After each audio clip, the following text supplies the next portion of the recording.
आप रोहन के साथ काम कर सकती हैं। You can start your work now. ये सुनकर नव्या को थोड़ी हैरानी हुई। उसे उम्मीद नहीं थी कि मिस्टर बंसल इतनी जल्दी मान जाएंगे। नव्या खुशी खुशी वहां से निकल गई। उसे अब रोहन से मिलना था। उसे पता चला कि आर्टिस्ट ऊपर वाले हॉल में ट्रेनिंग करते हैं। ट्रेनिंग रूम में रोहन कांपते हुए खड़ा था। उसकी नजरें नीचे थी और उसके सामने खड़ा था रॉबर्ट। रॉबर्ट विशाल का अच्छा दोस्त था, इसीलिए इतने सालों से वो मुफ्त की सैलरी उठा रहा था। उसने इतने सालों में सिर्फ एक काम किया था, रोहन को टॉर्चर करने का। सर, मैं अब आपके साथ काम नहीं कर सकता। मुझे अब बस अपनी टीम चेंज करवानी है सर। वैसे भी जब से मैंने आपके साथ काम करना शुरू किया है, मेरी स्किल्स सिर्फ डिग्रेड हुई हैं। मुझे जो कुछ भी आता था मैं सब भूल रहा हूँ। व्हाट? तुम्हें आता क्या था? तुम्हें जो भी आता है सब मैंने सिखाया है। जमीन से उठाकर स्टार बनाया है तुम्हें मैंने। अरे, तुम्हें तो मेरा शुक्रिया अदा करना चाहिए। तुम्हें क्या लगता है रोहन, मेरे बिना तुम इस इंडस्ट्री में स्टैंड कर सकते हो? नेवर। सर, एक बुरी खबर है। तुम्हें दिखाई नहीं दे रहा है कि मैं अपने आर्टिस्ट से बात कर रहा हूं? जाओ यहां से। सर, एक बार मेरी बात सुन लीजिए सर। एक नई मैनेजर आई है। बॉस का ऑर्डर है कि अब रोहन सर उनके साथ काम करेंगे, आपके नहीं। असिस्टेंट ने डर के कारण एक ही सांस में सब कुछ कह दिया।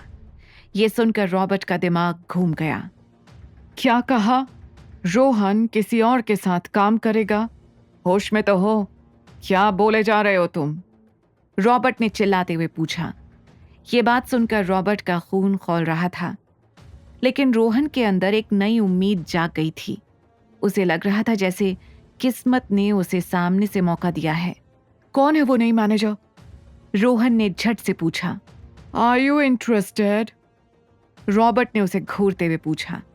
उसकी तेज आवाज सुनकर रोहन ने एक बार फिर नजरें नीची कर ली थी।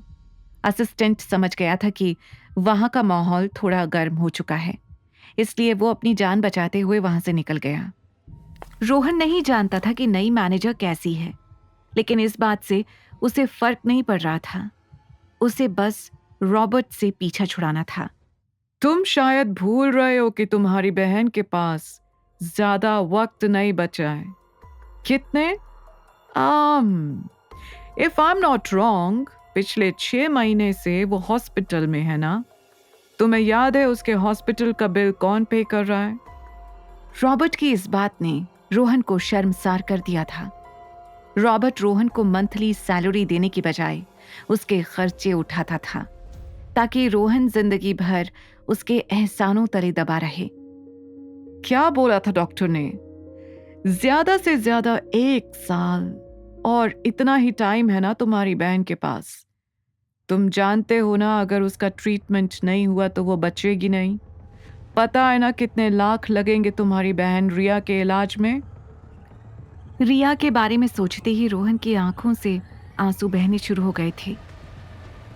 तुम्हें क्या लगता है तुम नई मैनेजर के पास जाओगे तो वो तुम्हारी बहन की हालत, तुम्हारी फाइनेंशियल हालत समझेगी? कभी नहीं। सिर्फ रॉबर्ट ही है जो तुम्हारी मदद कर सकता है। इसलिए अगर अपनी बहन की सलामती चाहते हो तो चुपचाप नई मैनेजर को मना कर दो।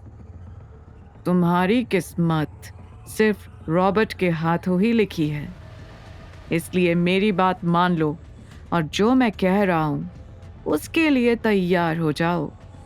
रोहन उसकी बात सुनकर घबरा गया था, लेकिन वो ये नहीं जानता था कि कोई था जो उनकी बातें सुन रहा था।